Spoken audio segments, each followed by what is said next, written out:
Cancel tonight. You cancel tonight.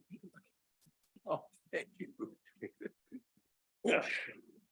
Good evening, everyone, and welcome to the Gates Mills Candidates Forum hosted by the Gates Mills Improvement Society.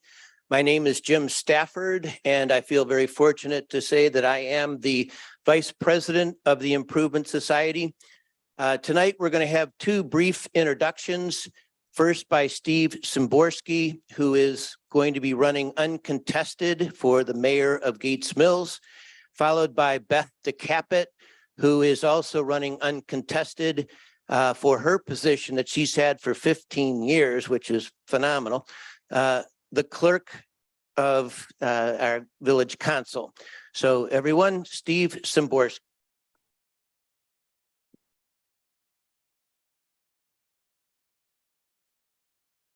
Thank you, Jim, and good evening, everyone.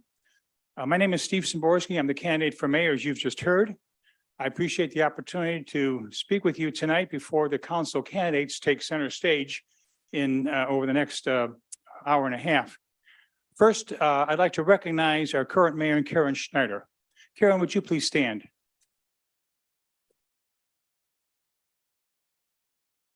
Karen, and stay standing. Karen has faithfully served the village as a public official for 28 years.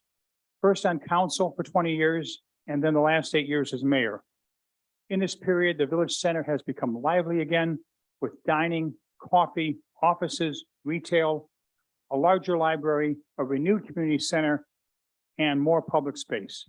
Marston Park has been built and is being enjoyed by generations of people. We take our grandchildren there probably once or twice a month.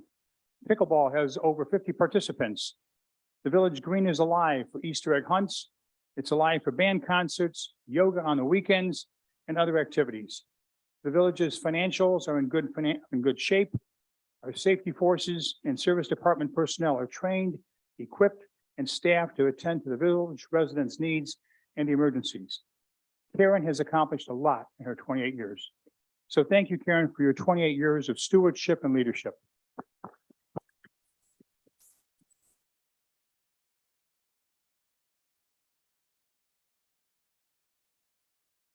How did I get to this role? Well, Karen approached me earlier this year to let me know she would complete her term as mayor and not seek another. We began a few conversations on the challenges of the village and the need to move forward with the results of the comprehensive plan, whenever that would be. In the mayoral role, the village would need a blend of history and context and traditions to work with council, including new council members, and the fresh ideas that a plan driven by that many people would eventually deliver. This spring, after some consideration, I decided that I would run for mayor with Karen's support, and I thank her for that. The Village Comprehensive Plan has been described as a guidebook for the text for the next decade. Indeed, it has 6 primary goals and dozens of objectives and strategies that have been put together by thoughtful consideration of hundreds of villagers, individuals who responded to a lengthy survey that took probably over 90 minutes to respond to thoughtfully. They gathered in neighborhood meetings, even when I knew that we never had neighborhoods here, but somehow we called them neighborhoods and we had small enough groupings to get together and have meetings. We had town halls that people attended, and other people expressed their views in different ways. All in all, there were some 300 plus people that participated out of our 900 homes in the village. At the end, the work was put together by a volunteer advisory group into a comprehensive plan. It was a 75-page plan. It's available on the village website. If you were part of the advisory group, can I ask you to please stand? And stay standing. Thank you. Yep. No. Cindy, Linda, up, please, just for a minute. Cindy, please. Sean, advisory group members, Jen. I didn't look over here, but there's Lindsay. I'm sure that was Kelly in the back. Okay, if you are part of any of the town halls or neighborhood meetings, if you had sponsored one, if you had people at your neighborhood or home, or you were the host for that day, please stand up. There we go. If you participated in this survey, if you took the time to put the answer in, would you please stand up? Okay, that's what I wanted, okay? We have a survey that is, thank you all, you're welcome to sit down.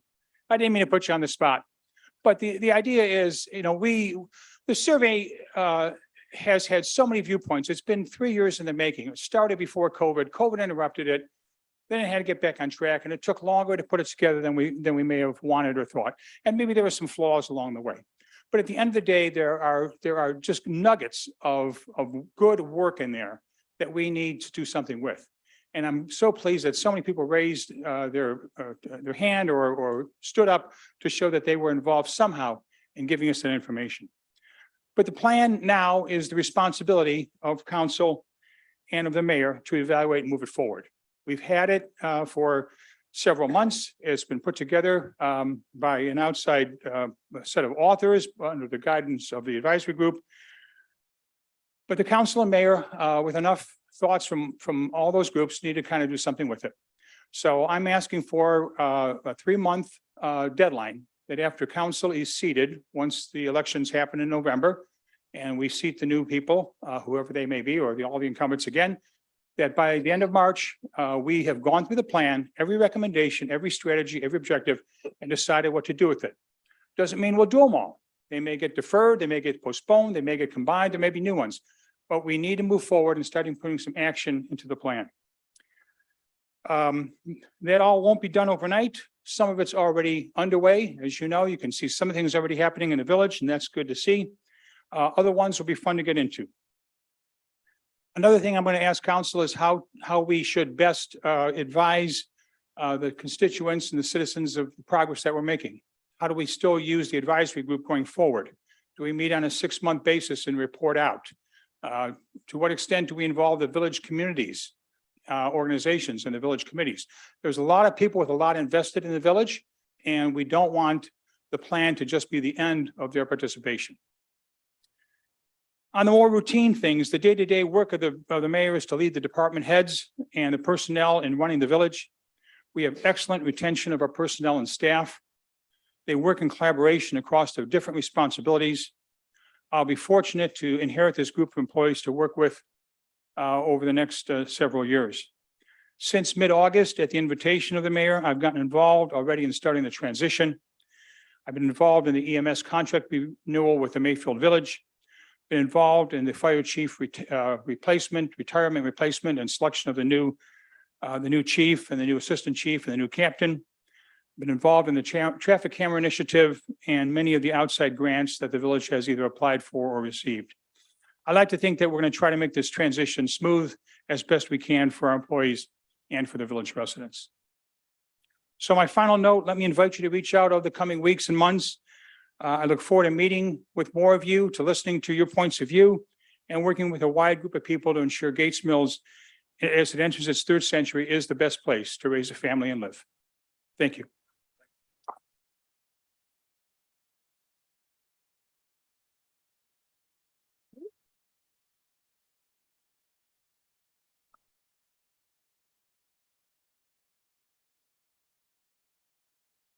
Can I let this just stay in here? There we go.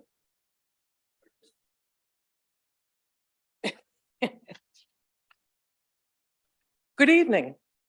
I'm Beth DeCapit, and I'm running for clerk of council. Gates Mills is a wonderful place. You'll hear this repeated all night. I've been fortunate to call Gates Mills home for almost 65 years. I was raised on Old Mill Road. My husband and I raised our 2 daughters on Colvin Road. I'm 2nd generation. There are an exceptional number of 2nd generation Gates Millians.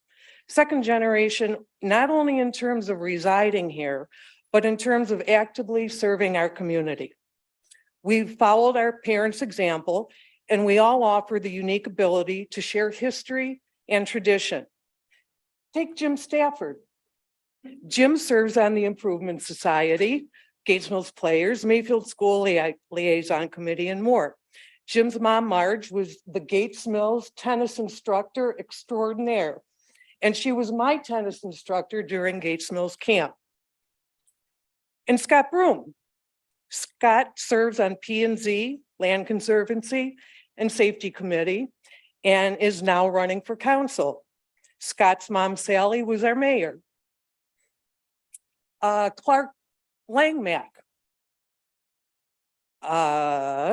He serves on the Recreation Committee, especially the 4th of July parade, as did his parents.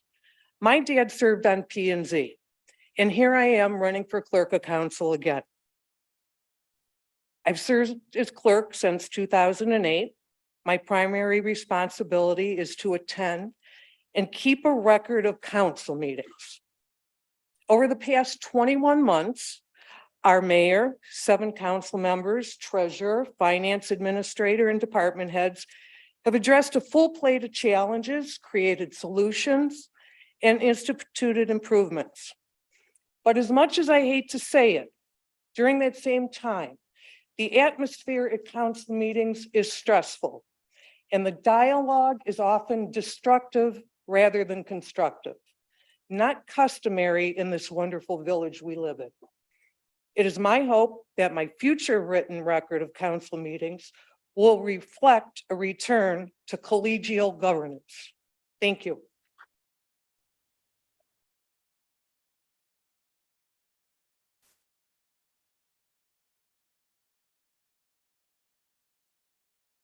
Right. Well, thank you both, Steve and Beth, for your continued service to our village. We certainly appreciate everything that you've done, and we look forward to your continued involvement. On the subject of showing appreciation for volunteer services, the village is very fortunate to have a resident who would prefer to stay out of the limelight, but who is definitely the conduit between most of the organizations in Gates Mills. And without her assistance, I just want you to know the place would be, we would have it everywhere. We wouldn't know what to do. So please help me in extending a very heartfelt thank you to Miss Gail Palmer.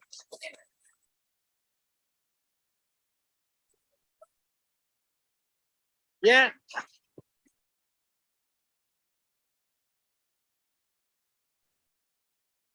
She is deserving of that.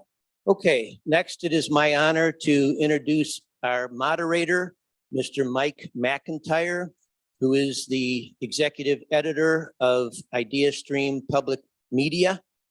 We've been very fortunate to have Mike as our moderator in past forums, and we're feeling very fortunate that he's here again tonight. So please help me welcome Mr. Mike McIntyre.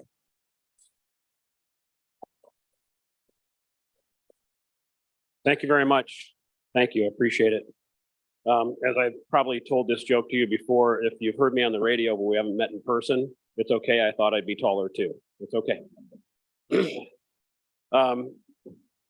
I want to tell you that I just came from Sarah's. You guys ever had the pork chop over there? Yeah, I see some nods out there. I have the bone in my pocket, and I may gnaw on that a little bit tonight.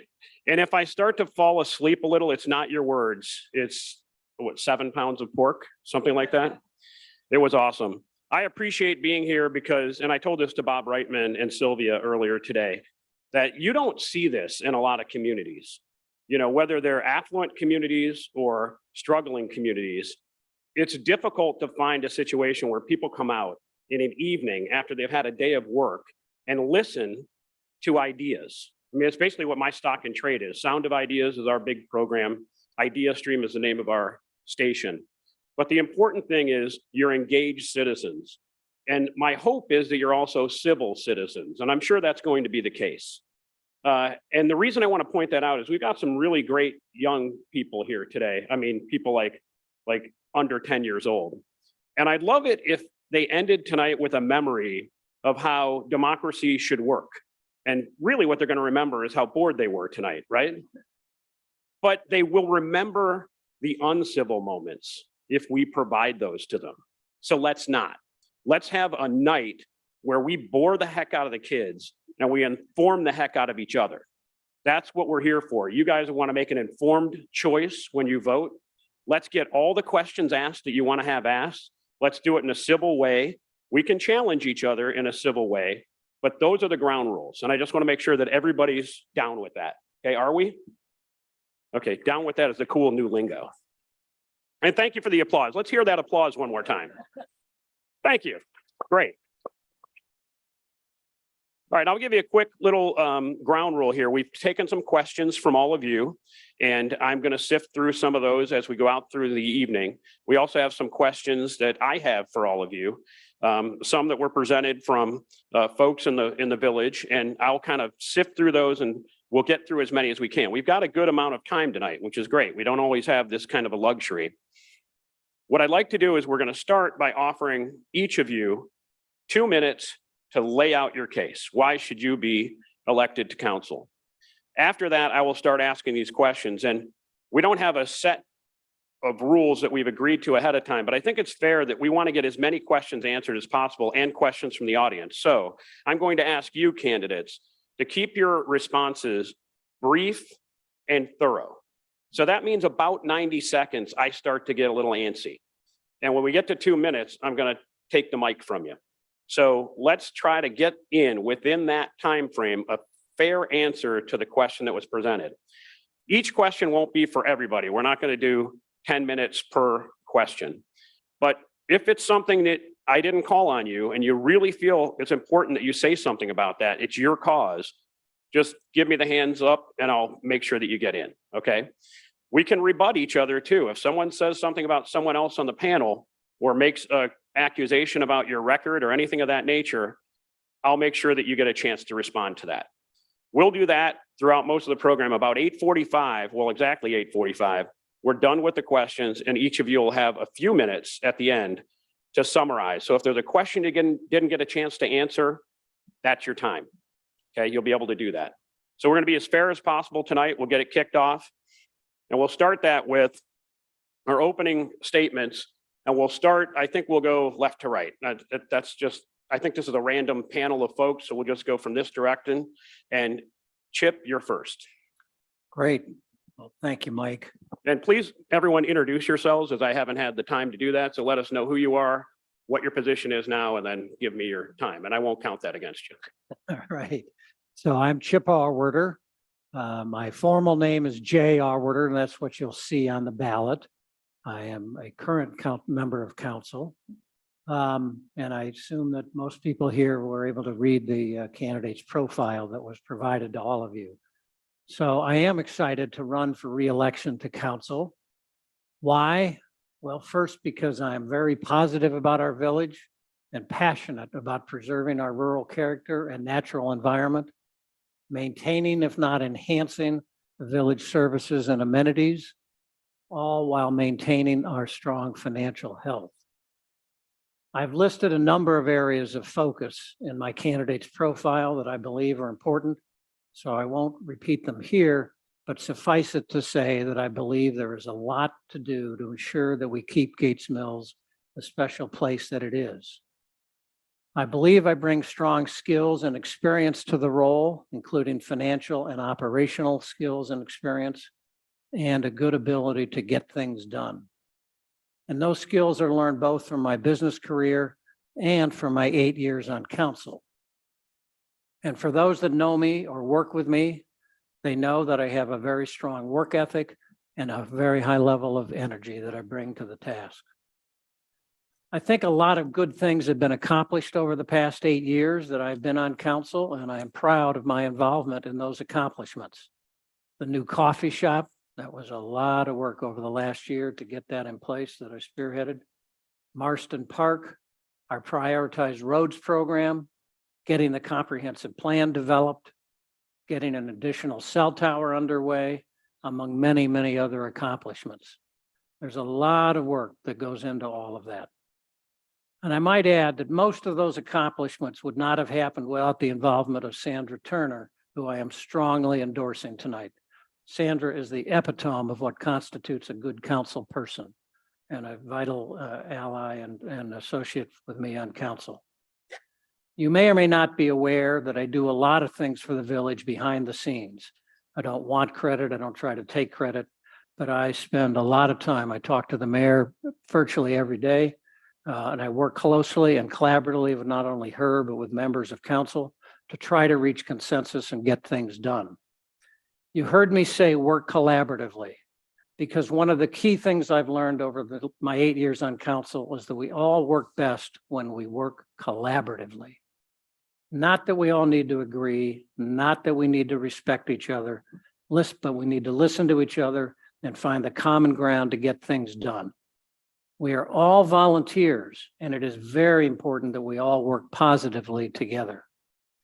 You will probably hear from me at least a few times more this evening, and I hope by the end that I will have earned your vote, and I thank you. Thank you.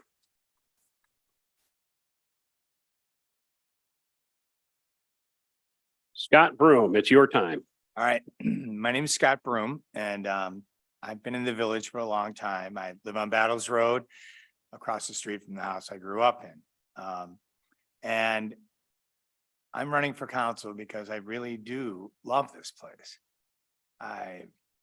It's become a part of my life, and it's been a part of my life for all the time I've known. And Bill Henderson, who was the service director, he was one of the first service directors, in fact, the first service director for the village. He wrote a book about the village and his time with it. And he concluded his book by saying, in the future, I sincerely hope that our village will strive to retain its quiet small town air and beauty for which it is justly famed, a feature which inspired most of our villagers with the desire to live in our valley and on our hills. Surrounded by a rapidly expanding, highly commercialized area, it will not be an easy task.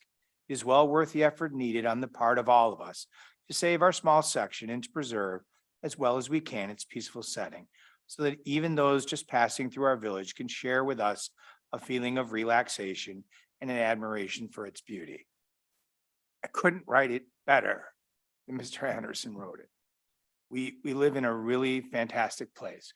I consider myself very fortunate to be on planning and zoning and to get to see the decisions and the work that goes into making decisions about the village. My time on the Land Conservancy has really been eye-opening as to what goes in to managing the Land Conservancy. You may know I'm a lawyer. Don't hold that against me. And I think that my skill set is pretty good for being on council. I understand how to make laws, make ordinances, and I think I have at least enough background now that I can be effective in my role as a council person. I know that there was some concern about working collaboratively and working cooperatively. My mom ran for the first time for mayor, and her opponent was Charlie Marston. And Charlie and I stood outside the polling place and handed out flyers. I think it was all day, but Charlie, you may correct me, it might have been the evening. It seemed like it was all day. And Charlie and I talked, and quite frankly, I had the best time. And I learned more about being a gentleman from Charlie on that day than I think I've ever learned on a single day since then. And I would like to be a gentleman and help our village in a gentlemanly way. Thank you. Of that.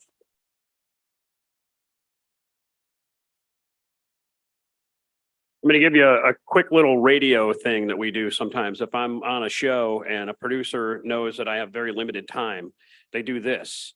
And it means that's how much time you have left. And it's kind of your air supply. When it goes to this, you can't breathe anymore. So if I get that, it means I got 10 seconds and I've got to finish it. So if you see me waving my hand over here and I do that, that's how we're going to try to keep time. We're going to do that in the civil way, as I mentioned earlier. But if you're going a minute or so over time, I'm going to just jump in and say thank you. Okay. Rita Petty is now taking the floor. Time. Okay. Okay, I will do my best to be concise.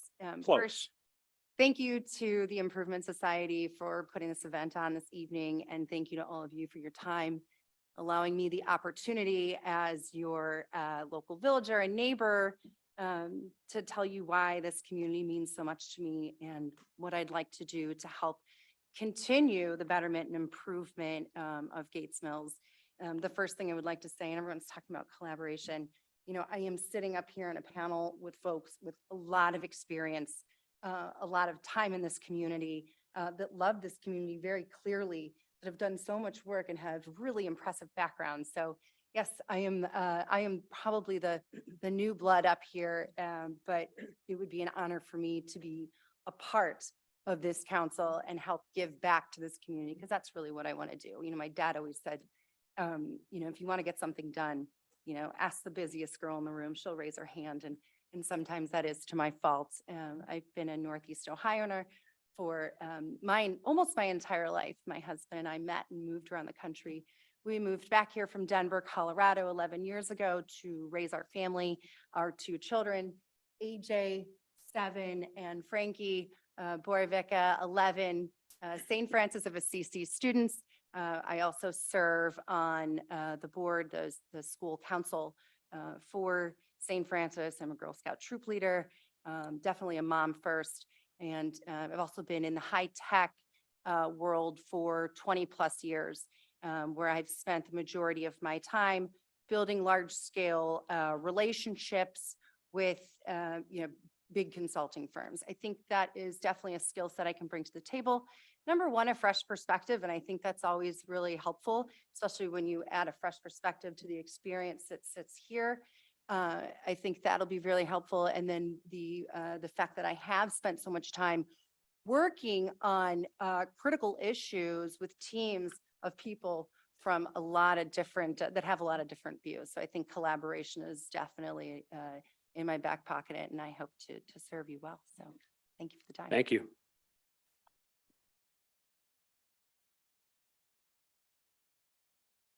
And now we hear from Sandra Turner. Okay, thank you, Mike. And I apologize in advance. I've had an ear infection, so I may have to cough now and then, but I'm not contagious at this point. This fall, you have an important choice among candidates for village council. So I'd like to take a minute just to give you my view of the state of the village, the major issues to be addressed, and why I deserve your vote. Coming out of COVID, the village is remarkably vibrant. Our residents are returning to involvement in the community organizations and village activities. The comprehensive plan exercise brought people together who for the first time were meeting neighbors that have lived there for years. There are some uncertainties in the financial picture, but the mayor, council, and treasurer are monitoring these for any changes to the budget for the remainder of the year. So if things are so rosy, what are the issues that we should be looking at? And Chip mentioned this, our rural viewscape is of vital importance to our people. The village must balance supporting our residents' private property interests with enforcing ordinances and zoning that ensure good stewardship of the land. Second, the extraordinary recent storms this month severely impacted Gates Mills. We learned some lessons about crisis management and communications, and I would very much like to pursue this topic with our mayor, safety services, the village safety emergency management committee, and the utilities to do even better. And third, we're blessed with new residents, and I'd like to support more efforts to get them engaged with the village as a whole and our community organizations. We have a lot of people that I'd like to mentor and groom for leadership positions in the future. So much of what's been accomplished, and I didn't say it, but I am an incumbent, has really been due to a lot of collaboration between my colleague Chip Allwarder and I. And I think you'll notice that we are supporting one another and running with one another. So why do I deserve your vote? I've demonstrated my ability to be responsive, collaborative, and thoughtful about the issues before council. I show up. I have a good relationship with our community organizations, village staff, contractors, and fellow council members. I have their respect and I respect them. And I have still the enthusiasm, energy, and commitment for the future. Thank you. Thank you.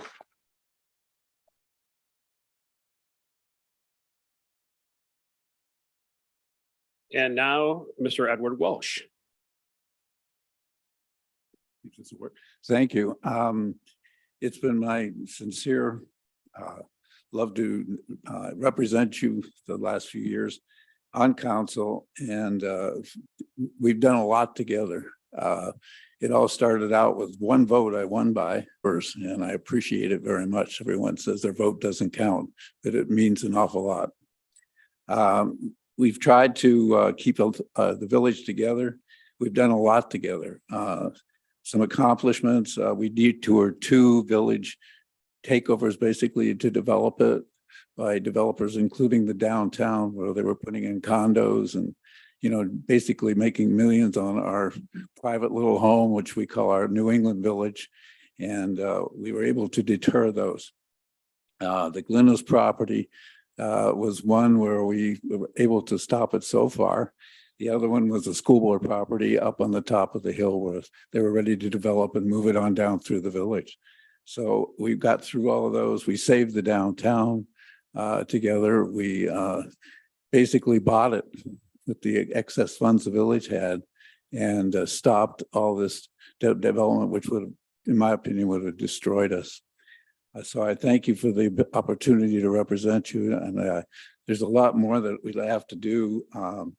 For example, the cemetery we have to work on to expand, to give our villagers a place of rest. And we've got to stop some of the development that's still starting to raise up again with people that want to make a fortune on our little homes. So I thank you very much for the opportunity. Thank you. All right, we start with the proverbial softball. The community of Gates Mills has been often characterized as a special place, and you all gave mention of that in your openings. What makes the village so special in your eyes? About 90 seconds or so. Let's go as we started back the other way. Mr. Welsh.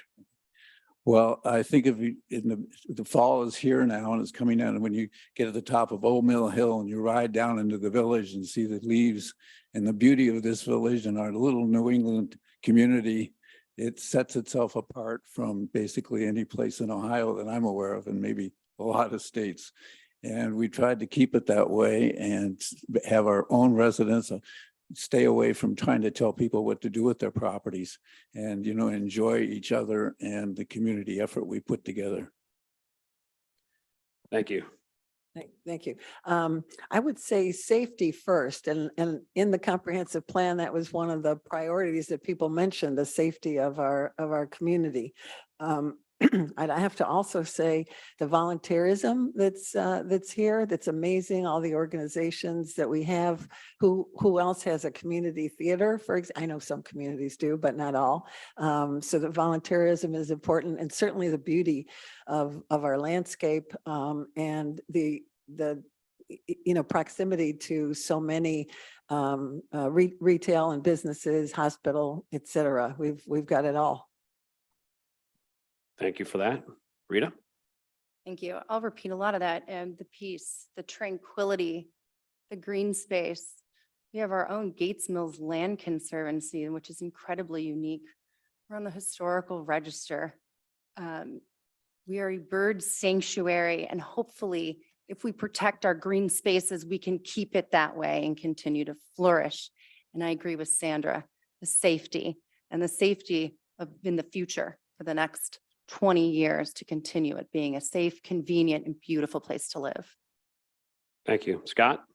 So the thing that makes it so special is it's all our own sanctuary for all the people at their houses. And that sanctuary has changed somewhat since Mr. Henderson wrote his words. There's a lot more houses, but all the hard work and the thoughtfulness that has gone into it from the citizens and the citizen volunteers that have managed to keep the place beautiful are really what make it special. It's really the people.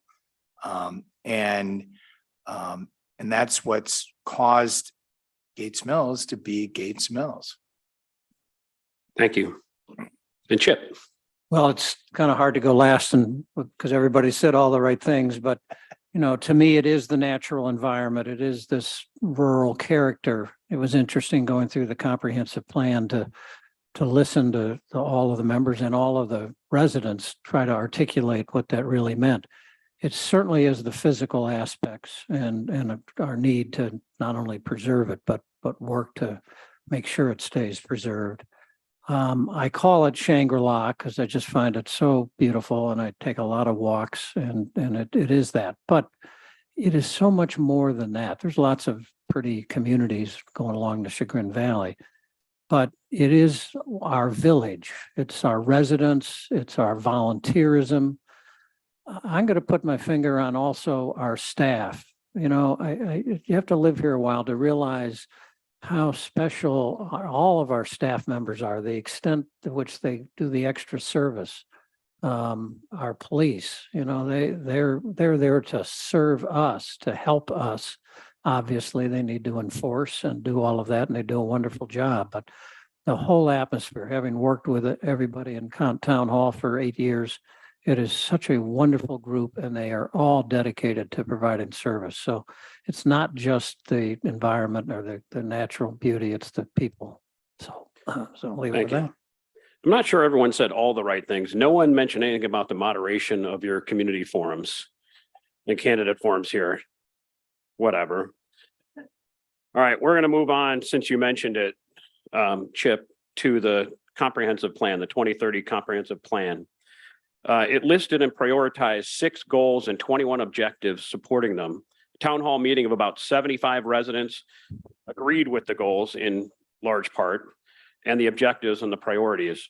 Council now has the document. Are there any objectives that you believe should be prioritized differently and why?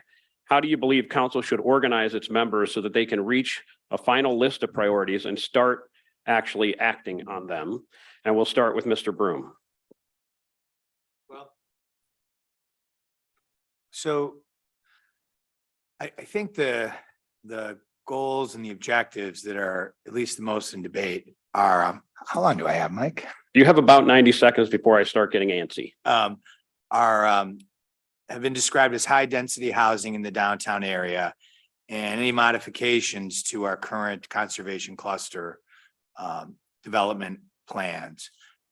There's walking trails and bridle trails and preserving the beauty, which I think everybody agrees on. Last principal thing.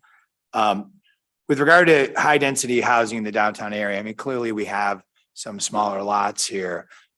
Anything that is done here needs to be done very carefully, very thoughtfully, and not for any light and transient reason. We have to think what it's going to look like 10 years from now, 20 years from now, 40 years from now. Same thing with any modifications to conservation cluster. I was very against that at first when we discussed it. However, there are a few properties after looking at some that I think it could be doable, but it has to be done very carefully. And I don't think that any significant modification to the current ordinance, which was the product of a lot of thought, don't think it's warranted. But we have to take a look and we have to do it very carefully. Same thing with walking trails. There's a cost to everything and we have to look at that. Thank you. Rita? First of all, a lot of gratitude to folks here and folks in the room and the community at large that participated in this plan. The committee put in a lot of hours, a lot of work. I think what came out of it was a lot of data. There's a lot of information to sift through. I think paring that down to look at this comprehensive plan as guidance versus a concrete plan is really important. We have to remember that things are fluid, things will continue to change. I'm absolutely going to echo Scott and say that we need to be incredibly careful about protecting our zoning, incredibly careful about big development. Responsible development is so important. If the rural beauty and our tree canopy and the bird sanctuary that we live among and the walking trails are going to exist, we have to have a place to walk, right? We have to have that green space, and big development sure isn't going to do that for us. Let me issue a follow-up to you because there's a specific question in the audience for you specifically that notes regarding the comprehensive plan. You're calling for a new council-free 2.0 committee. I presume this arises from a conclusion that the work done to date is deficient. Could you elaborate on what your new 2.0 committee would do? The plan is now in the hands of council. Would you pull that back? Awesome question. Yeah, I think deficiency is definitely the wrong word. I think that, you know, we talk about collaboration, we talk about transparency. I think sometimes we also need to make sure that we take a step back. And if we're appointing committees and we're putting folks, you know, in charge of these things, I think sometimes it's best if we do pull council back. If I were on council, I would include myself in that. And if we give these folks charge to put this plan together, having third parties that are not brought on by the council, but are brought on by the community committee leaders that are appointed or voted on. I think that's really the best way to do it. My 2.0 is not a, hey, we need to wipe all this incredible work that's been done. It's a refinement. Thank you. I'll restate the question, and you can also, if you feel like it, anyone who wants to talk about that 2.0 idea, you can add that to it. The question is, the comprehensive plan has these goals and objectives. Are there any objectives you believe should be prioritized differently, and why? And how do you believe council should organize its members so they can reach a final list of priorities, start actually acting on them? And then finally, what you think about the 2.0 project. Sandra? All right, thank you. You know, one of the biggest things that came out of the comprehensive plan for me was the fact that people don't want change. They want improvement. And the things that they want improvement on are, you know, contained in this plan. There's a lot of opportunities for us as a council and mayor to, you know, to engage in that. And Rita, what you said about the caution about development and zoning, that's really what the comprehensive plan is. It's a guide. It's not a it's not a cookbook, a recipe that people have to follow. I may take exception just with the implication that there is development proposed in the comprehensive plan. In terms of the priorities of the comprehensive plan, it was very interesting to me that both the town hall meeting and the advisory committee came up with some of the same priorities for from the comprehensive plan, and they included excellent safety services, protect, preserve the natural environment, improve our electric service, improve cell internet service, maintain road infrastructure, protect scenic views, and preserve, increase the tree canopy. So I think these are important priorities, and it's kind of what you would expect in any community. People want, you know, their major services, amenities to be delivered on a quality basis. And I look forward to, as Steve said, having the council grapple with these, maybe divide the topics up into different committees and have various council members take responsibility for coming up with some recommendations. Thank you. If someone mentions your name or a particular program that you're talking about, or a point that you made, you can feel free to take about 30 seconds to respond to that. So Rita, if you wanted to respond to that in any way you can, or we can move on. We can move on. Okay, thank you. Ed, I think the surprising part, when I read the plan, was you're doing a good job. Keep on doing it, maybe even a little better. And basically, the drift I got from it was no change, but better communication. I have tried to keep communications in the village the best I can through my email system, sending out an email once a month after our council meeting to let everybody know what happened and what's going on. And I think it's brought us together very strongly as a community. And I hope that, if you don't get it, that please give me your email address and I'll be glad to include it. If I've said anything that hurts anybody, I'd like to know that too. But it's just pretty much, bottom line, where we are, what we've done, and what's the next step. But the plan itself said, keep on doing it, and just everybody seems to be happy, and don't change anything. And that's the part that I got out of the plan. Thank you. I appreciate these questions that you all have submitted earlier. If you have some that come up throughout the time, we do have some question forms over to the side here, and you can sort of ask for one, maybe raise your hand. You can write a question down. We're going to do it by written, but if you have something that comes up during the forum, got about an hour or so we're going to go, so there might be time for those. Feel free to scratch out a question and get it to me. We got one customer already. I wish I was selling Avon or something. Chip. Yes, so here I get to go last again, so a lot of repeating, but you really asked two questions. One, my sense of the priorities, and two, how to proceed.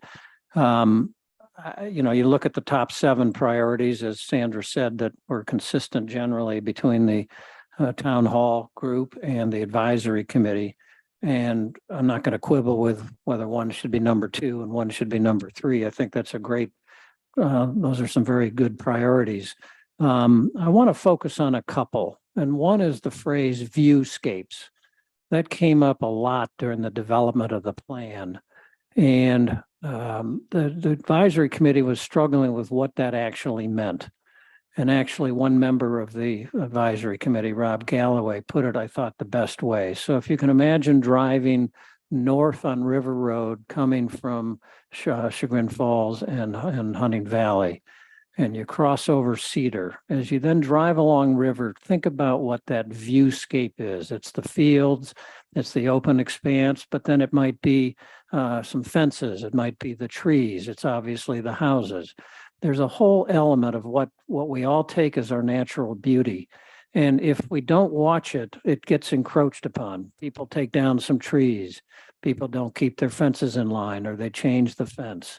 Now, a lot of this is private property, so you got to be extremely careful. But how we define that, what are the important elements in our village of what do we view as the most important viewscapes, and then how we then go about trying to figure out the status and how you might protect them, I think is a very important goal, and it takes a lot of work. Another is the historic structures in our village. When the Outside Perspectives Committee was formed and interviewed 29 realtors to get their opinion or insights into what they see new buyers are looking for in our village, a lot of positive attributes, but one was that our houses are too old and they're not in good shape. And a lot of today's buyers aren't as interested in fixing them up. So we've got to work on what we do with our old homes, because obviously we want to preserve them. We want to preserve our historical, but we also have to figure out how to rehab them.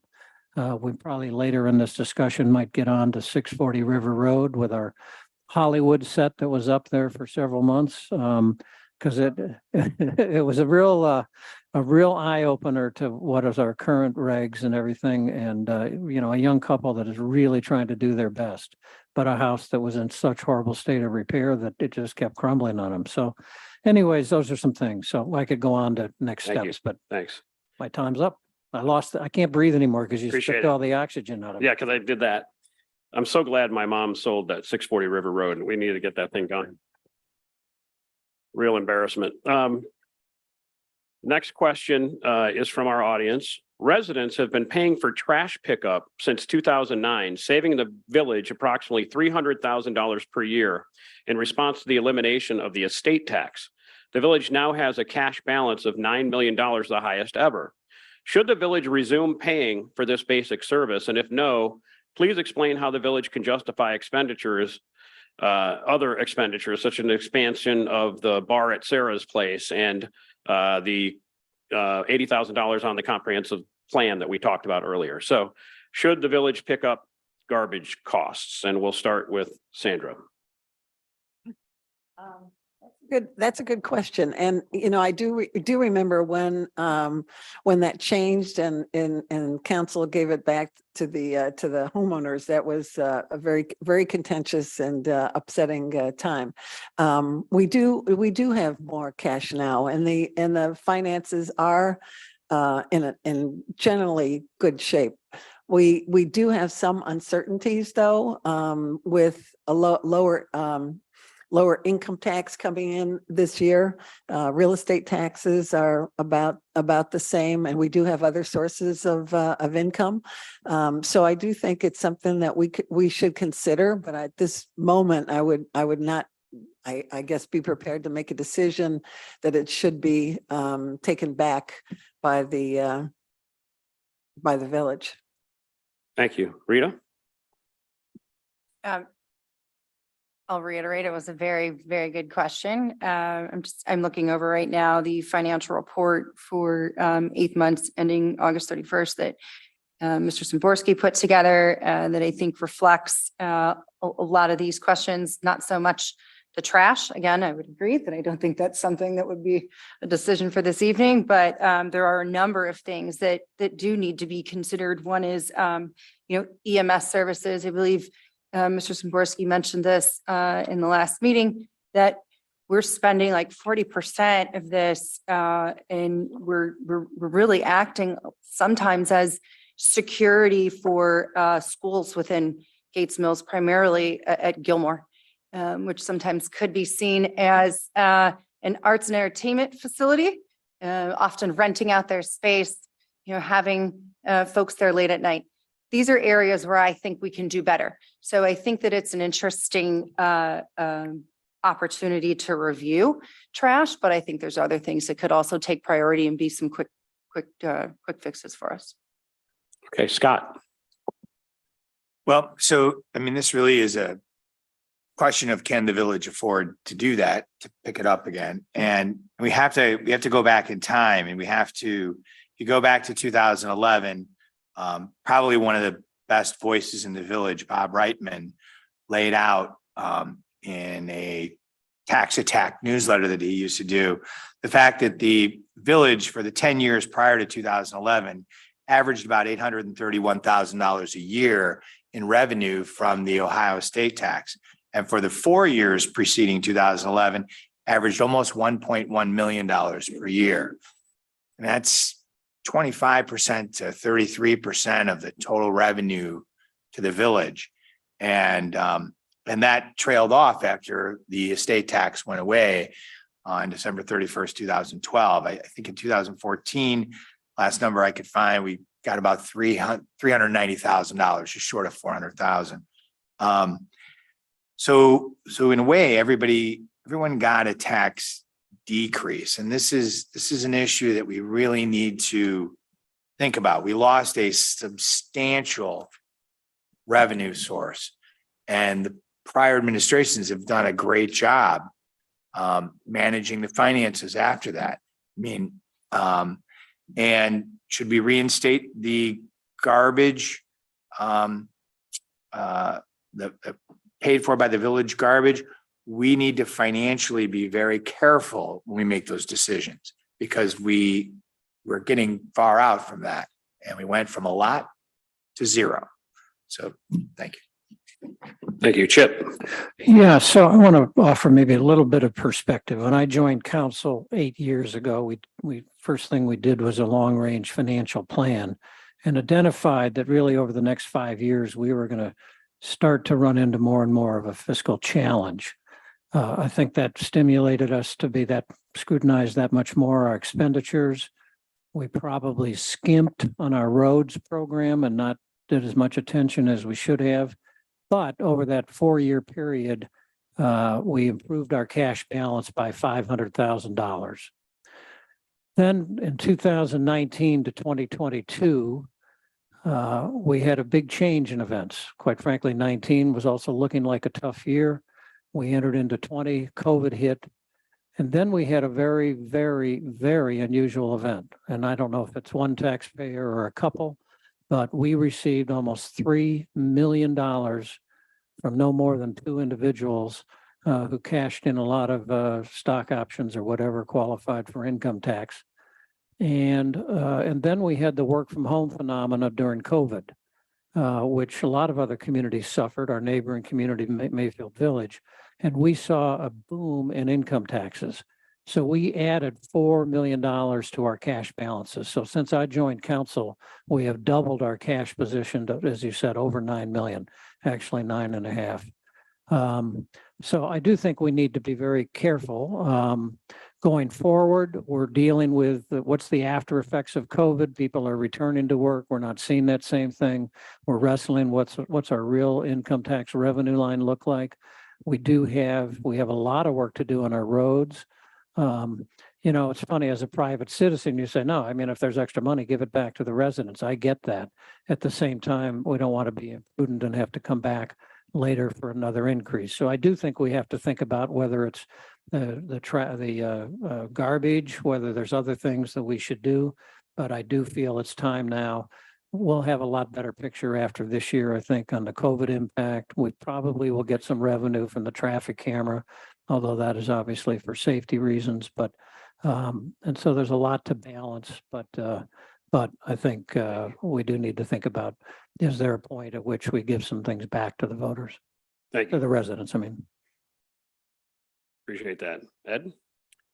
I'm going to stick my neck way out and say, yes, I think we should restore the trash. That thing is just a bugaboo that never should have happened. I'd love to see the dispatch center put back in here. We supposedly saved a lot of money by farming it out. I understand now there are 90 different municipalities out there using it. We are just a small number there. And when you call, it's like calling Iraq to get some help. And I think we should return some of these services to Gates Mills. It's our ambiance and we enjoy it. And that trash bill coming every so often and not getting paid or getting lost is just a pain. And then the village was promised it and then it was taken away. And I think we should return it. Thank you. You mentioned, you were talking about the EMT costs, the dispatch center. We really didn't save any money on this because we still have to have our secretaries there during the day, and they moved everything over to Bedford. So we became a number and we lost the ambiance. When you call now and say, I live on Hill Creek, they go, where's that? And we never used to have that before. If by the way, one of the members brings up a point and it's something that you feel strongly you want to weigh in on, just give me a hand raise and I'll call on you to answer that too. But that leads into a question from the audience about the EMT costs borne by the village that are rising rapidly, are becoming a meaningful percentage of the operating budget. Can you share thoughts about what might be done to control those costs? So I'll start with you, as you have that's one of my hot buttons. I've tried to start an ambulance here now for 20 years, I guess. As you know, I am a paramedic myself, work on an ambulance, and we are paying probably close to $1 million now to Mayfield Village. I don't know if you know the story on that, but we originally had the jail and we shared the jail to Mayfield Village, and in return they gave us ambulance. And then we hired the chief's son up in Mayfield Village, and then fired him. And we lost our jail, things to Bedford, and now we have to pay for it. And I know we're paying $2,600 a run. And we could either have a private come in here and take care of us, get better response times, and or we could, have our own, put 2 paramedics over there. And there's a living area over the garage. Let me ask you, do you contend that response times are poor? our response times depend upon Mayfield Village. They take care of themselves first. And if there's time left over and we have a situation, then we get response. And I've seen them go way up. They've tried to do a nice job. I can't really, knock them for that. And they're very competent. But I know they took my wife and put her in a wheelchair at Hillcrest Hospital, and she had a broken arm, so she almost passed out. So, there's things that I think we could do better quality here under our own control versus trying to get somebody else to do it for us.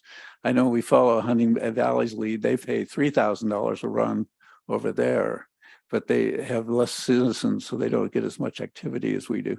Okay, thank you. Sorry to hear about your wife. Rita will go next. Oh, That was kind of the order, but it started with Ed because he brought up the question. okay. Rita. Thank you.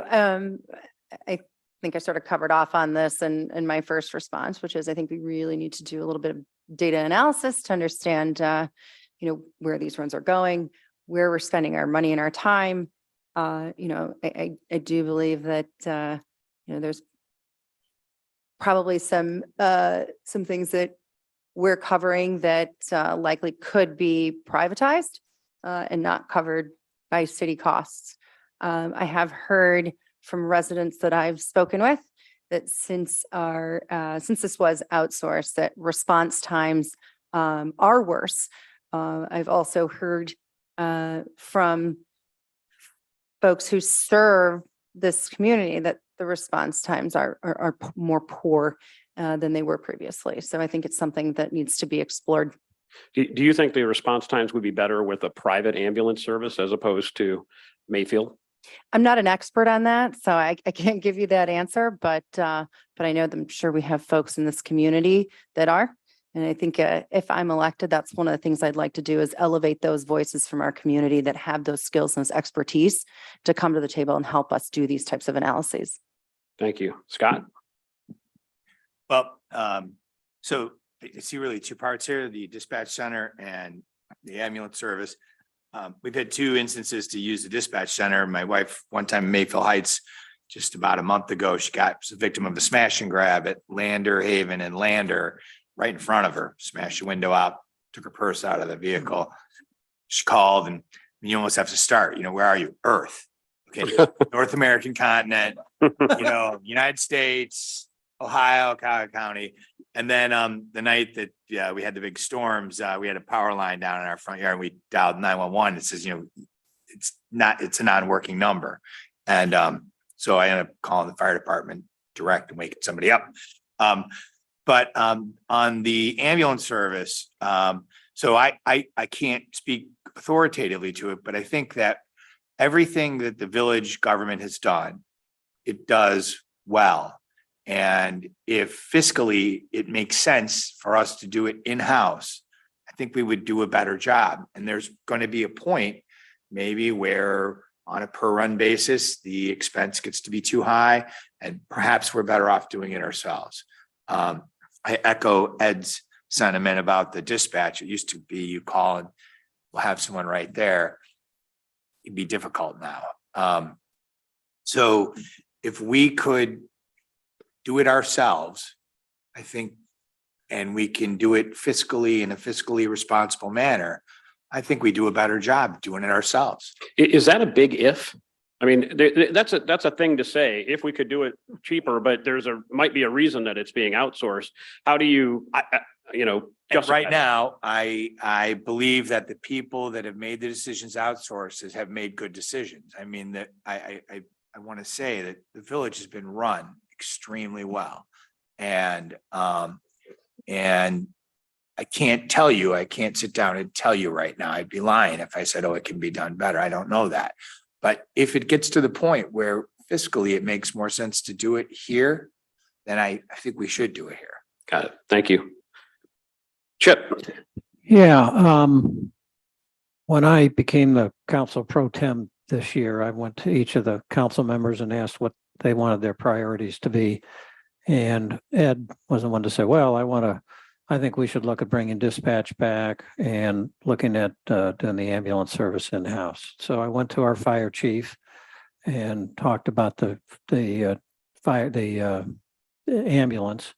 And they said, here we go again. We've looked at this 3 separate times and it would cost at least twice, if not 3 times.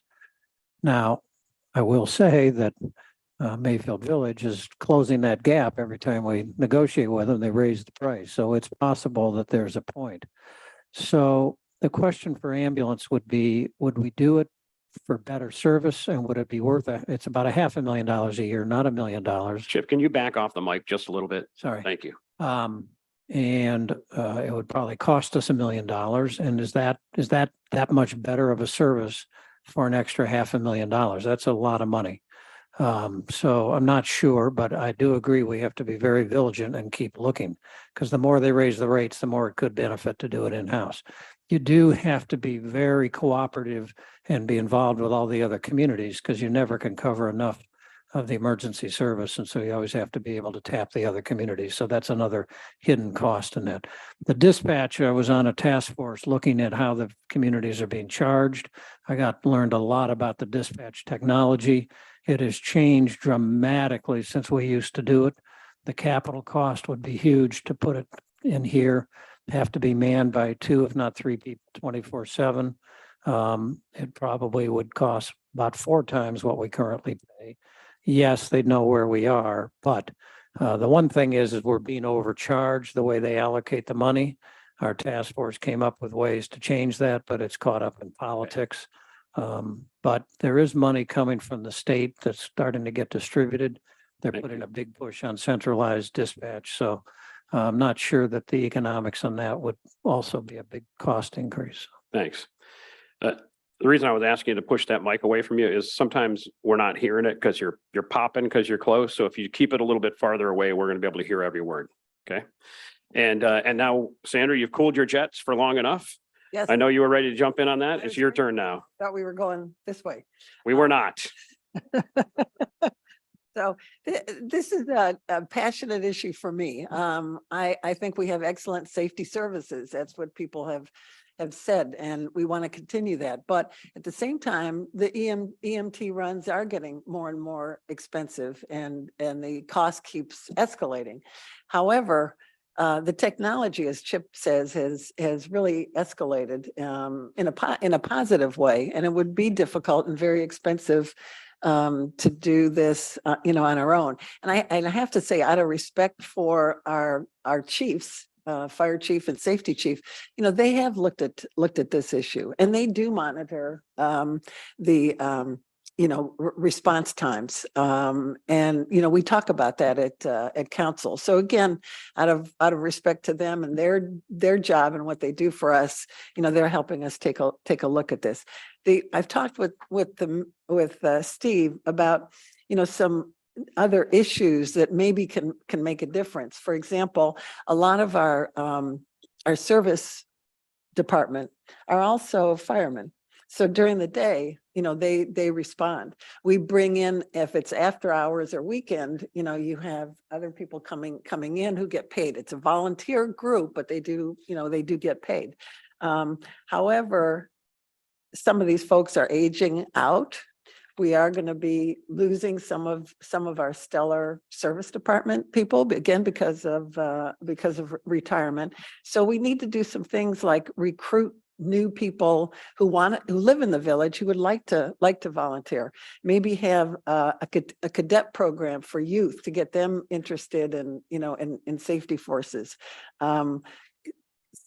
Crisis response communications and follow-up services, and perhaps some in-house or training staff for some higher levels of emergency responses. So it's kind of a way of taking a look at who we have now and what their skills and abilities are. And is there a way to ratchet some of that up so that they could take on some additional roles, in this capacity? So I agree that it's something to take a look at. And I am very concerned about it because it's been escalating quite a bit over the last couple of years. Thank you. Appreciate that. Question from the audience. In the last election, there were many sources of misinformation during the campaign. How can we as voters discern truth from misinformation in this campaign? And we'll start that one with Scott.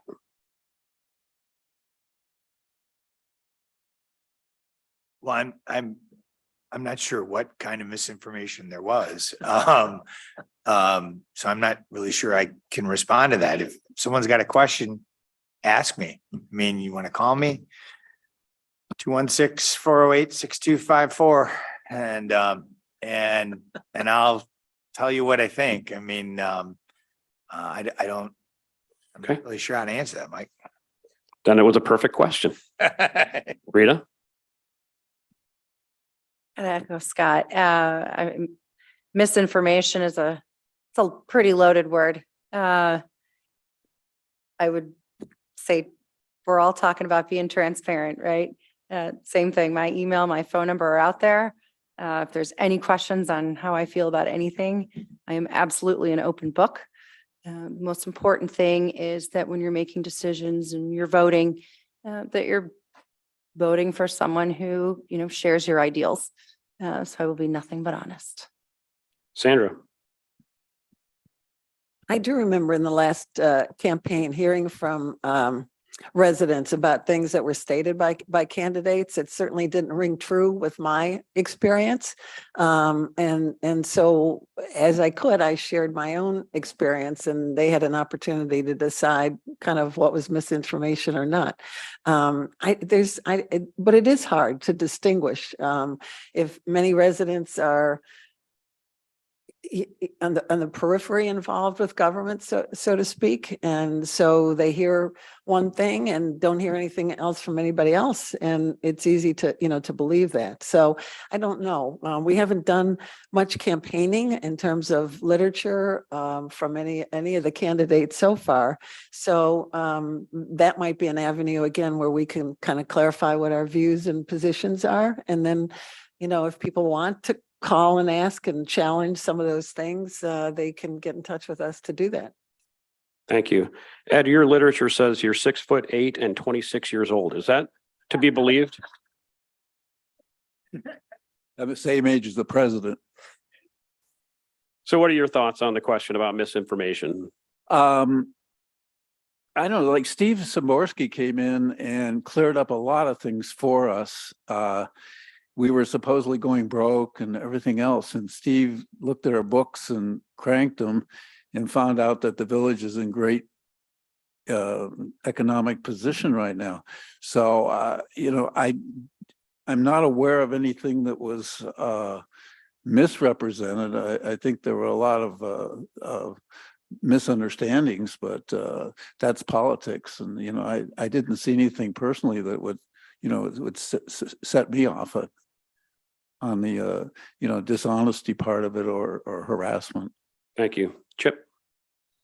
Obviously, misinformation and things is a common topic, particularly as we enter into the presidential election. I'm not particularly aware. I think there's a little bit of politicking going on in our village, and just think we have to be diligent on what we hear and try to understand. But I don't know that I have any opinion, not aware of any particular misinformation. Okay. Scott, you like that question so much, I'll give you another chance to answer. No, I'm just kidding. Next question, and that is, how can the village encourage homeowners whose properties appear neglected to maintain the structures, fences, and yard? And Scott, you'll go first on that one. Well, again, that's a delicate balance. So being on planning and zoning, I mean, we have to balance the private property rights versus the village's interest in those properties. And I believe that there is a historic home rehabilitation loan program that's out there that can provide low interest loans for helping people to rejuvenate their homes. Really a lot of that's going to be tied to market forces when the people either decide that they wish to sell or they sell and new owners come in and rehabilitate the homes. It's a tricky thing. These houses can be very, very difficult to take care of. I was telling Rita earlier that we don't have a kids football game on Saturday, so I get to clean the gutters and I have a whole list of things I get to do that are really, the day will be consumed with taking care of the house. But when the houses get really in poor condition, I mean, the building director has the ability to go and to encourage the people to put the property in a better state of order. And that's happened a few times. But we have to be very judicious in how we use that. We have to be careful. All right, Chip, can you give us a thought about how to balance Yeah. that property rights with making people take care of the properties? Yeah, I had an interesting experience that directly relates to that. People might certainly were aware of the 3 cottages of the Hunt Club along River Road and the one that burned down. Interestingly, those 3 cottages, the one that's no longer there and the 2 that still are probably the most original historic structures in our village. The good news is they're original historic structures. The bad news is they are the original historic structures and they haven't been touched since the mid 1850s. And that, the Hunt Club, quite frankly, has not been maintaining them. They don't have the funds to do that, and they were letting them just deteriorate. We are still in discussions with them about what to do about the 2 remaining houses, and I tried to mediate between the Hunt Club and the village, and they are working on a long-range plan. But the interesting scenario that came up is we have so many historic structures that are part of our ambiance, part of our rural character. And so to a certain extent, they are an asset of the village, even though they're privately owned.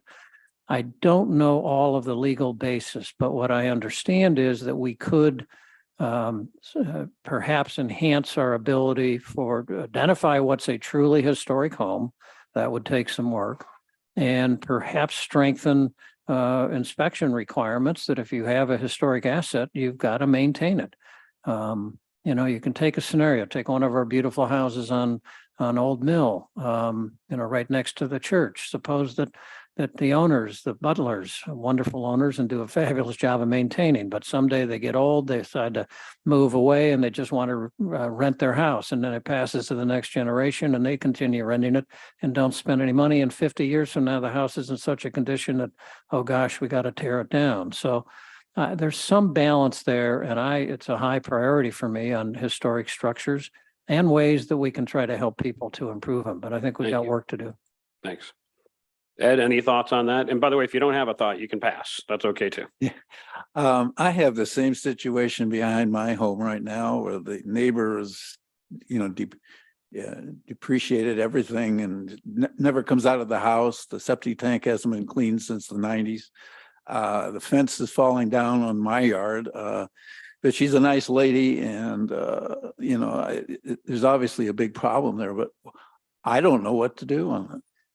I've talked to our village people, but they've got their hands tied too. That's a very serious situation, and the family should come in and take care of their relatives. I don't think it's the village responsibility for me to throw her out of her house. I think that they need a church there or somebody to take care of her. Thank you. Sandra?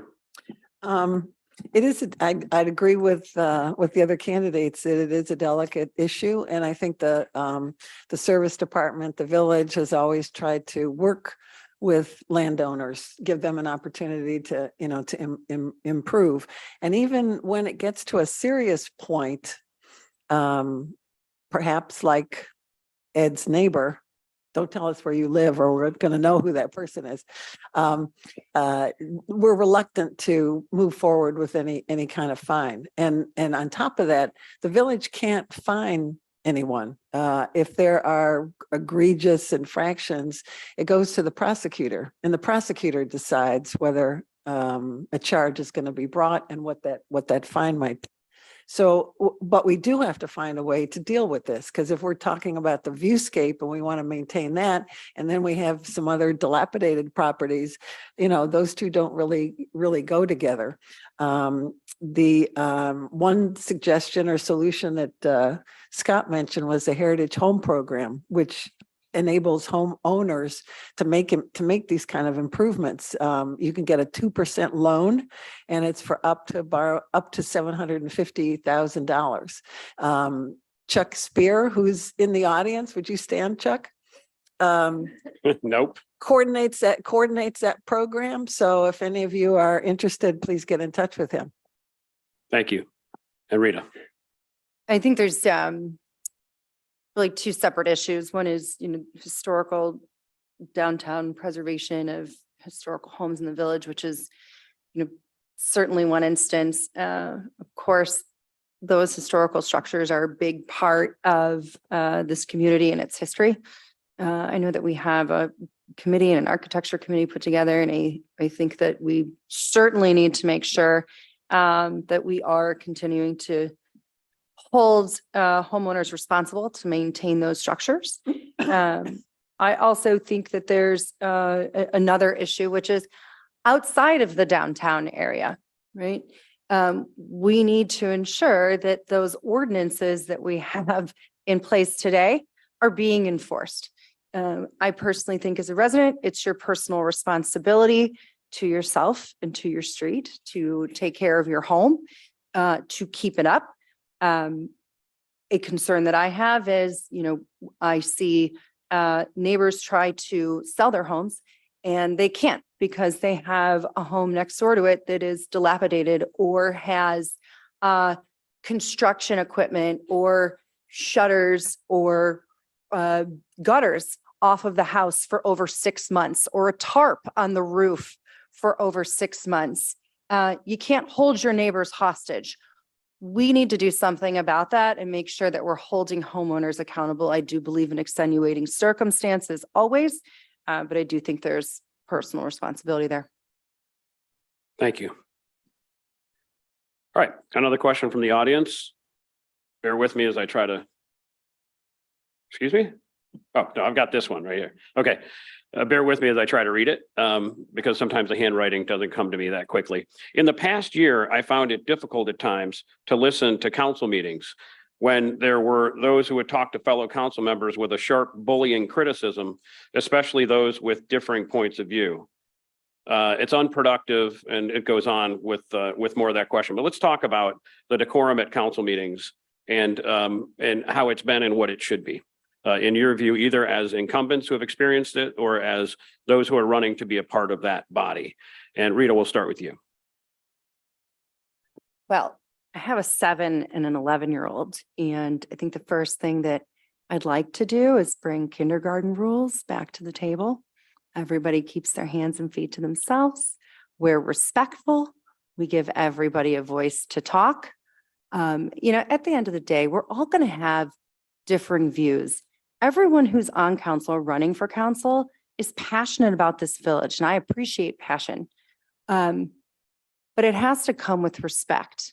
Everyone who is elected for a reason, because folks in this community voted for them. They believe that those folks are standing up for their views. And so we have to make sure that everyone's views are heard. Thank you. And the question asker goes on to ask for specifics about how you would assure that a wide variety of viewpoints is offered at a council meeting, and that all of those viewpoints are being considered. You can have a little bit of time to respond to that as well, specifically. Sure. And I can share a little bit. I mean, I've observed some of the meetings, and again, like I've mentioned, you hear that passion, but I don't know if we need to have more governance in the meetings to make sure that everyone has a specific allotment of time to speak. That there's not a, hasty voting where folks don't get enough time to share those views. But I have experienced that, and I'm going to go back to personal responsibility from my last statement. I think we all need to take personal responsibility to respect each other because we're all here for the community. Thank you. I'll throw this open to the other candidates to have some specifics about how to make council meetings more open, thorough, civil, to hear different points of view. What are your ideas to make that happen? Just raise your hand and I'll call on you. And no one has, okay, sorry. Scott. Well, I think they're broadcast on the internet. I think they're pretty open. I think you might. have Well, what I added mean by something, open is but, not that you can see it, but that you can be heard in it. And my solution would be to conduct myself the same way I have on planning and zoning, even in the times that we have had to say no to residents. It's not easy to say no. I don't think anyone's ever left a planning and zoning meeting saying, hey, they treated me poorly. And I don't, we've had disagreements on planning and zoning. I don't think anyone's ever left the room saying, I don't like that other member. We have to remember, council job doesn't pay all that great. And the people that are doing it, even though they have to go through this election thing, they're doing it because they think they have a meaningful contribution. We need to respect that. Can I ask you though about the respect amongst people who are part of that body? You all agreed to do the same job. And the question was, there's rancor amongst council. It's not just that people aren't being able to be heard at a meeting, but that one will be bullying or nasty toward the other. And what would your ideas be to make that a better governance situation? I think we all need to appreciate that we're doing it for no compensation, and we're doing it because we believe we have some good input and we have best interest of the village in mind. And I will speak to, I haven't served on anything with Rita, but I can speak to Chip, I can speak to Sandra, I can speak to Ed, that I don't think I've ever had an unkind word or anything with any of them. And I think it's possible to do if we keep our perspective on what we're doing. Thank you. And Chip? We had an interesting development over the last couple of years as Sandra and I were trying to get the comprehensive plan going and underway. We were very clear with council that we wanted it to be from the community, from the independent residents that were not council members. And there were several efforts throughout the process to not adhere to that. And constant criticism in council meetings about ways that the process wasn't materializing. We were getting strong feedback from our members of the advisory committee that what's going on here, is it even worth our time? We don't seem to have any support. So it added to a level that just did create a lot of rancor. And despite a lot of conversations to try to quiet it down, it was just a lot of cause, and why a couple of individuals felt a need to be so critical and try to undermine it throughout the whole process was not appreciated by the rest of the council members or the mayor or the members of the advisory committee. So that's Any what idea? started it, and I was probably the point person to not accept that. So Any idea on how to fix that? communication, keep working on collaboration, work constantly on trying to do that. Don't know if it'll make any difference, but it's just a certain style of some individuals.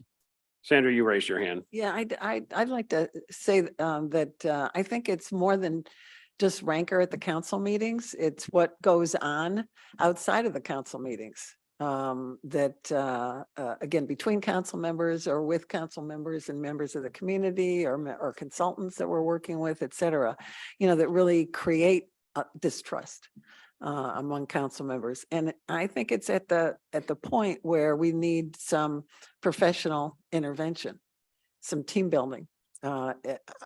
If we're going to move forward with our comprehensive plan and work as a team, we really need to be rowing in the same direction. And until there's trust there, I'm not sure that it's going to be as successful as it could. And we have demonstrated that we can't do it ourselves. So that would be my recommendation. Okay. Since I heard from everybody, I'm going to see if Ed has anything else to add to this as you're on council. All I can say is, yes, it does happen. It's a very uncomfortable situation when it does. And I don't know what people are, they have short fuses, and and it's constructive and it's destructive. Okay, thank you. We are about 15 minutes out from your closing statements. If you have another question, I see someone's writing one. I'll try to take a quick look. A bunch of you have asked questions that are not going to get asked in this forum. I apologize. Try to buttonhole these folks and ask them yourself afterward. We're just trying to get in as many as we can, so I apologize in advance. I think this is an interesting question because it makes me laugh. Why don't we put one or two younger people on council? The average age must be 70 years old. Sorry about that, guys. But what about that? What about attracting younger residents to run? And this is, by the way, not a Gates Mills problem. This is a problem in general. And what I talked about earlier was the idea that this kind of engagement happens here is a unique thing. You would think if so many people are engaged, you might get some younger candidates. Any thoughts from anybody? And you can raise your hand. Yeah, Just let it I'll sit. take a crack at All right, that. Chip. You know, if you want to be a good council person in this village, it takes a lot of time. It's not just showing up at council meetings and attending a couple of committee meetings. There's a lot of work. And I'd love to see more younger members on council, but it's very hard with a younger member that's in the middle of their career, in the middle of a family of younger kids. Greg Steinbrink is an outstanding member of council and always juggling that exact issue. So it's so tough to get people that can commit that time. Obviously, us older ones have, you know, we're retired or semi-retired and we have more time. So it's a careful balance because just having young people would be wonderful, but they do have to be able to commit the time. So Okay. it's a very tough balance, but I'd also, you know, like to see us try to recruit. And the advisory committee, we had a lot of younger members and I think that we planted some seeds that maybe over time we'll start to see more of them want to step up. We have plenty of other topics to get to, but if anyone else wants to take a bite at that apple. I would agree that we've got some young people that have stepped up and done some great work in different committees. And those are folks that we need to mentor so that the next time around they'll be ready and comfortable to run. Okay. We've got an audience comment. Thank you for this. Less discussion of congeniality and more about roads, the tree canopy, and something else I can't read. But that leads me to this question about the village tree ordinance, which has been on the books for years. According to the 2030 plan, the village has the second highest concentration of tree canopy in the county. The same time has lost 5% of that through blight and housing development. How important are the statistics of having such a lush tree canopy? And what plan would you have to address the decline in tree canopy? We're going to shorten our answers now to about 30 seconds so we can get several more questions in. So with that in mind, Ed. Well, we do have a tree ordinance on the record. It's been on for a while, but we had a judge every time that they tried to enforce it, threw it out. So we basically ended up with a law with no, no feet or hands in it. The judge is gone now, so we could try it again, but we weren't able to enforce anything. I know there were a couple of clear cuts right on Gates Mills Boulevard that, I drove by in the morning and there was lots of trees and at night it was empty. So, we have a law and if we couldn't enforce it, which we tried to do, we'd be okay. But unfortunately they just threw it out of court. She never decided one time for us. Every time that Dave Bigger did it. Thank you, Ed. Anyone else have a thought about tree canopy? Scott. Well, a lot of our beautiful trees that are here now, they were planted. And I think we need to plant more trees. Also, when it comes to blight and caring for trees, I think education is an important thing. And I think the Land Conservancy offers, and last Saturday offered a really good program on this. For beech trees and the new pest, not using the right term, it's a nematode that is infecting beech trees. The other thing is maintenance on vines. I mean, vines aren't native here. They were planted here. They used to grow grapes for Welch factory in Paynesville. I mean, I know my parents' property, when they bought it, still had the oak post and the wires. So I think we need to plant more trees. We need to educate about how to care for trees, and we need to do some maintenance on property where the vines have taken over. Okay, and Sandra, you raised your Yeah, hand. I would also add, I mean, it's a huge issue. There are things that we can do individually as homeowners, but from a bigger perspective, I know it's on the radar for both the Gates Mills Land Conservancy and, and the village. And I think this is an area where those organizations can work, collaboratively on this effort, probably with some outside expertise, because it is very, very complex. We lose trees because of building. Clear cutting, as you're talking about, neighbors take down trees without getting a permit, and then blight and disease. We've lost a lot of trees that way as well. So it's gonna take a village. All right, I finally deciphered the other word in that note here, and it was cell tower. And it leads me to this question. Several areas in the village have very poor cell phone coverage. How can coverage be improved? What concrete steps would you take to improve cell phone coverage in Gates Mills? Who wants to raise their hand and give an answer to that? Chip. I'm head of the cell phone committee, which consists of one member. That's me. Because I've been working with the mayor. By the way, what a mayor. She's just been fantastic, but I'm also just incredibly enthusiastic about Steve coming in. So I think we will continue with some very good leadership. We have two areas, one that's very pronounced, and I think everybody's aware, but if not, this is the, whatever it would be, southwest corner over by Gilmore and all along Cedar, all through Dorchester area. That's extremely poor coverage. There is a cell tower literally under construction as we speak. They expect to go live by I guess it's now January. We've been working with the carriers on getting cell tower coverage in that area for 5 years. Gilmore came close about 5 years ago, then backed off. We identified a different spot close by, did all the basic work on it, got the carriers at least to put it in their priority list. And then interestingly, the issue of safety came up at Gilmore, that you literally can't use your phone on campus, and think about some of the incidents that have happened to schools around the country, and people needed communication. So that got their attention, and we work behind the scenes to get that message to the carriers. So I think that's getting covered. The other end of the village, we've identified, we've worked with the Mayfield schools. We have a spot all picked out. We're now trying to get in line for the other end of the village. I don't know at that point if that gives us sufficient coverage. The other part of this is fiber, and there's a task force or a committee that's been working on it. We're getting close to making a decision on putting fiber throughout the village. And I hope we can come to conclusion on that. So we're making progress. It is incredibly frustrating dealing with the carriers. They obviously have priorities, but it's not for lack of time. So Thank you.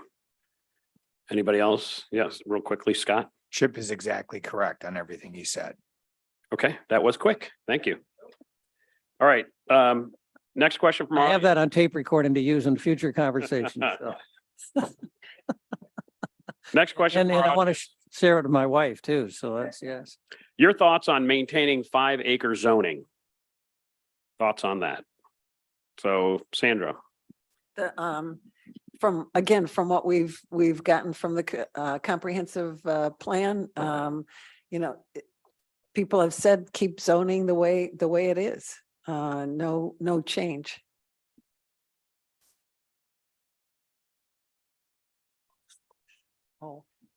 Zoning. What do you think about changing zoning? What's going on over here? Hold on. I'm sorry, I got called away. Are we done? Okay. Listen, talk amongst yourselves, people. I go away for 2 minutes and it's chaos. All right, Rita, I'll speak up. thank you. Agreed. I think that, what I've seen is exactly right. The community does not want to see any changes to our current zoning. I think that keeping the 5-acre lots is incredibly important to the village. I also am in favor, again, of what I call responsible development. And Chuck brought this up, which is, if we want to see growth, tax abatement for, young families that want to live in Gates Mills but don't want 5 acres, let them rebuild on these 2.5-acre lots, right? Give them that opportunity and there we also have revitalization in the process. Thank you. I'm here now. Scott, you're next. We should keep the existing zoning. Keep existing zoning. He's doing real great on the brevity thing. Chip, I think we should keep existing zoning. he's learning a lesson from Scott. Yes. And Ed. Getting the message, yeah. Ed, the question was, should we maintain 5-acre zoning? Well, the voters approved that, so I guess it's the will of the village to do 5-acre zoning. So it has to go on the ballot if it comes back. It's, it wants to be amended. Okay, thank you for that question.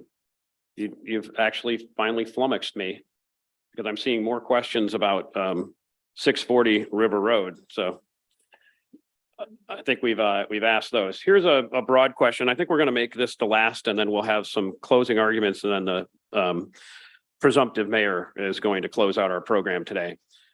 We all have busy lives, both personal and professional. What reassurance can each candidate give that they will still have the necessary time to devote to village government? That's the question, and we'll go in order this way to that way. So we'll start with you, Ed. Well, I've been doing it a while, and I've tried to make every meeting except when there's an emergency. So, I do have the time, and I have, missed very few meetings. Thank you. Sandra? I show up, and I'm going to continue to show up if I'm reelected. Rita? My favorite statement is I'm robbing Peter to pay Paul on time. In 2 kids, full-time work. The one lucky thing I can say is we're a very progressive family, and I have a very involved husband who is awesome with my kids, our kids.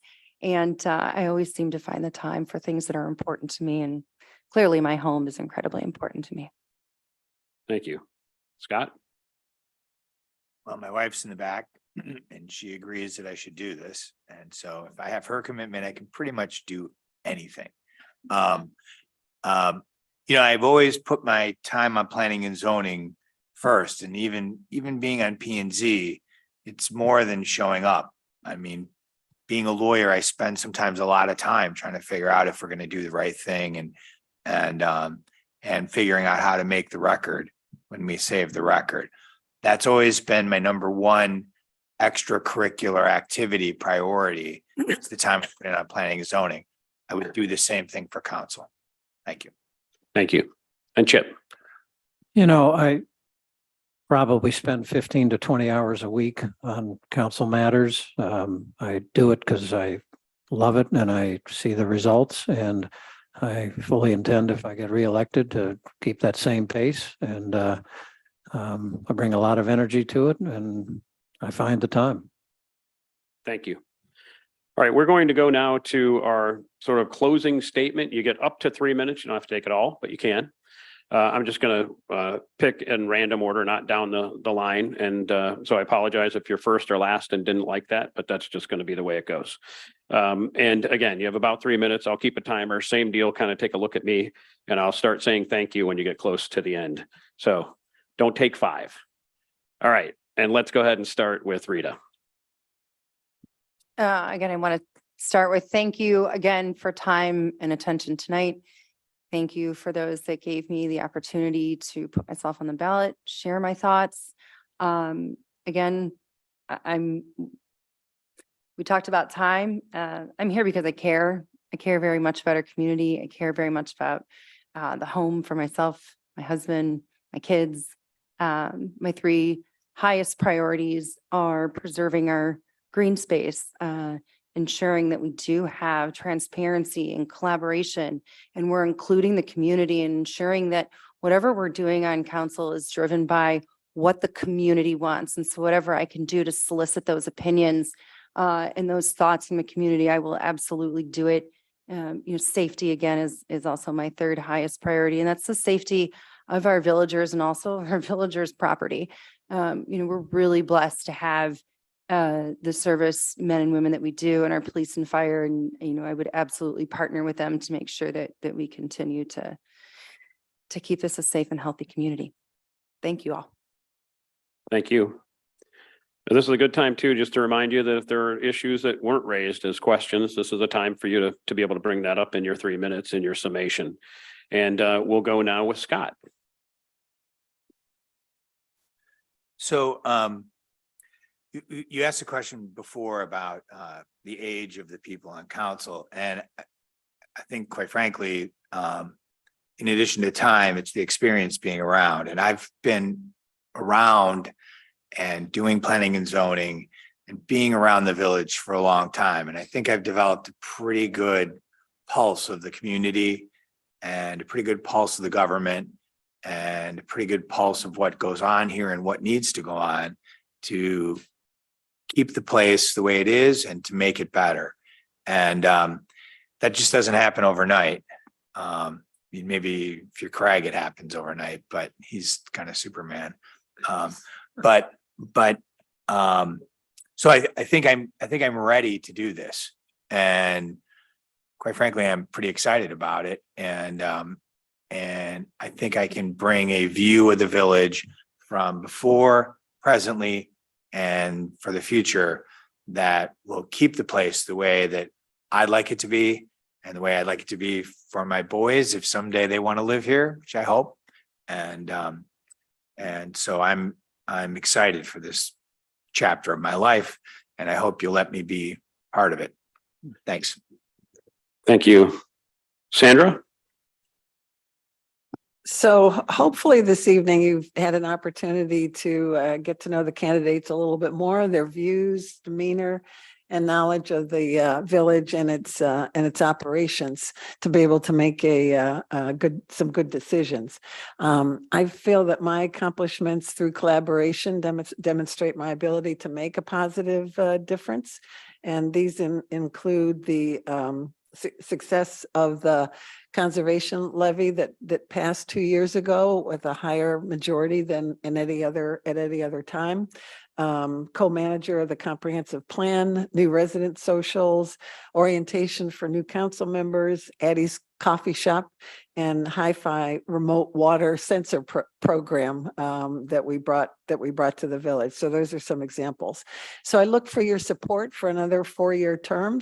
I did mention my passion about safety services and attending to that issue. I look forward to working with the incoming mayor, Steve Szymborski. We've worked before, and he knows me and trusts me. And I again look forward to further accomplishments. I understand the appeal of new, fresh perspectives and ideas, but it is possible that 6 out of 7 council members seated in January of 24 will be in their first term. So I just want to remind you that institutional knowledge of incumbents is very important. And I ask for your vote for Chip Allwater and myself this fall. Thank you. Chip, your name has been mentioned. You're next. I endorse that. What more do I want to say? It is interesting to talk about institutional knowledge. There is quite an art to learn how to get things done, and it doesn't come overnight. Boy, when I came in 8 years ago, I came in with a certain sense of how I would get things done, and you learn. You have to be very patient. We are all volunteers. It is a government entity. It's not a for-profit entity. Things go at a different pace to a certain extent. How you work with village employees. It's a wonderful thing, but you got to work at it. So institutional knowledge is worth a lot. I think you've gotten a sense from me from my, candidate's profile, from some of my comments tonight. I can tell you I've got all the energy. That's never an issue. I've, got the skills and experience, and along with Sandra, I ask for your vote for me and for Sandra. And thank you for this evening. Thank you very much. And Ed, you get to close us out. Again, I want to thank everyone for their support over the years for me, and I really hope that you will vote for me again to continue our effort. We've done this together. There's not one person that leads and raises a beautiful village like this. I've tried to keep everybody together with the email system and communicating what's going on and getting the feelings from, what's happened and which way we should turn. And it seems to have worked very effectively, and I'd like to keep it going with you and keep this village in this pristine, beautiful area that it is. Thank you. One thing we've learned tonight is 3 minutes for closing statements is too long, right? Minute and a half was fine, but that's okay because your presumptive mayor wanted to come up and say a few words after hearing some of the conversation tonight. So we'll have Steve Szymborski come up and then we're going to close out. Thank you, Mike, and it's good that we're paying you by the hour and that you got done under the 2 hours. Hey, I just want to comment on EMT for the record, because some of the comments presented could leave people with an uncomfortable or an unsafe feeling. And that's all I'm going to talk about, nothing else is EMT. And I know this because Karen and I just renegotiated the contract over the last several months. It was signed in September. It's good for 5 years. And so some of those statistics we actually do know. First of all, we will look at whatever council asks us to look at. Okay, so if we want to look at the cost and the timing and whether we should do it in-house and so on, we can take a look at that next year, or even maybe this fall as part of the budget process. But you should know a couple of things. Our EMT on average, a service to Gates Mills is 7 minutes and 45 seconds. From the time you get a call, the time that ambulance is in your driveway, 7 minutes and 45 seconds. A service level agreement with the Village of Mayfield is 12 minutes. So they have to abide with the contract, they have to make sure that they are in every call in the driveway within 12 minutes.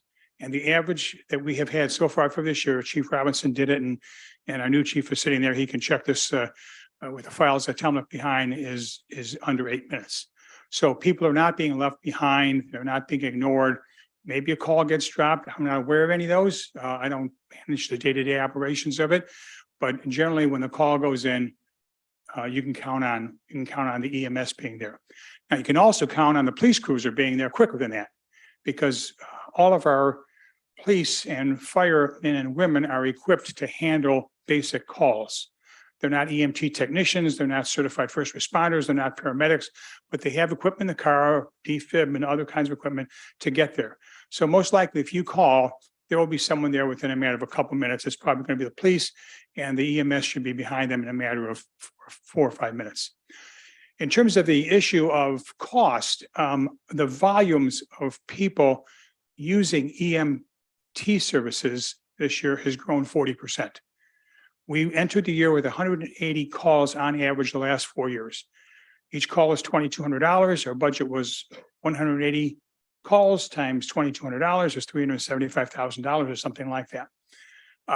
We've negotiated a new contract with Mayfield Village. The contract cost is $2,400, 2% increase, and it's good for 5 years. It'll increase 2% every 5 years. It's cancelable by us or Mayfield Village every year if we don't like it or they don't like it. So it's not something that either they nor us are stuck with, but it is a very good contract to keep your costs down to 2 or 3%. The real issue is, why are we getting so many EMT calls? Why do we have a 40% increase? Is someone abusing it? Is it the schools? Is it the group home that's in village land? Do people find that the only way to get service at an emergency room is to go into the emergency department of a village, as opposed to driving up themselves and saying, I just broke my arm? So there's work to be done on why, but I don't want people to think that the service is either willy-nilly or it's out of control or it's just not being responded to. And we'll take a lead from council on whatever specific questions they may want. Thank you. That's all I have for tonight. I'm going to turn this back over to Mike or Jim Stafford. Okay, in regards to the being paid by the hour. So, yeah, and he's giving me this sign right now.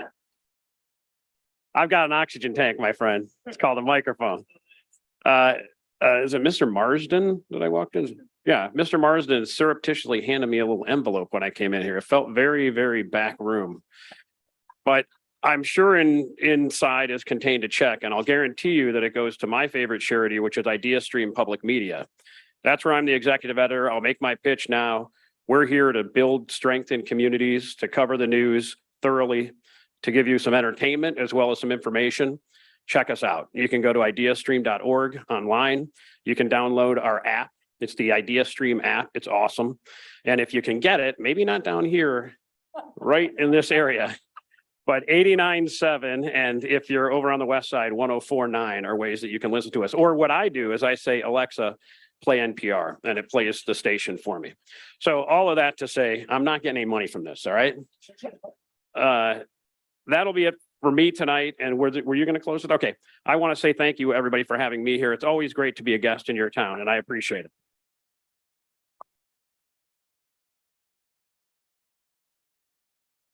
All right. Well, as we say goodnight, on behalf of the Gates Mills Improvement Society, we want to thank you very much for attending. Candidates, thank you very much for participating. And Mike, thanks so much for moderating. Have a good night, everybody. Do what? Oh, okay. Oh. One other thing real quickly, there's water and cookies over here, so help yourself, folks.